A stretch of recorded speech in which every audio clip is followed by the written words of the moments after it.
for those who may not have read what you wrote, break it down, nuts and bolts, about what's going on in the world of college hoops. Sure. So essentially, there's been this wide-sweeping federal probe that resulted in 10 arrests in September that has kind of handcuffed and put the mushroom cloud over the sport. And there were 2 hearings, sort of perfunctory deals in New York yesterday.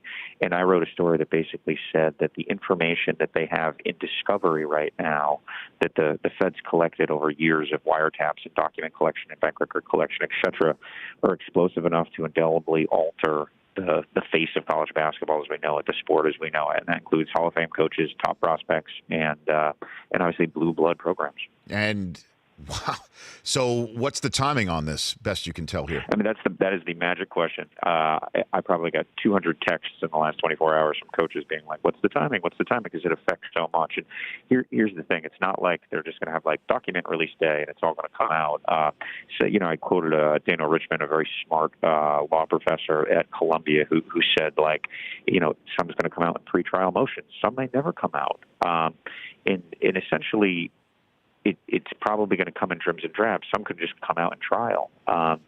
When as they're presenting evidence in the courtroom, if one of these 3 cases tied to this ends up going to trial. So the ambiguity of this is one of the most fascinating parts, Rich, because it's a ticking time bomb destined to go off, but no one knows when or how much is going to come out. And you say they're Hall of Fame coaches that are going to be involved in this sort of thing, expected to be?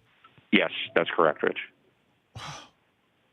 So if that's the case, then somebody's got to know some names somewhere, correct? That's talking about it but doesn't really want to talk about it, right? I mean, that there's somebody knows. It's under protective order, Rich. Mm-hmm. So it's interesting. Like the dynamics here are really fascinating. There are multiple tensions pushing up against each other. The Rich Eisen Show, weekdays at noon Eastern on Audience.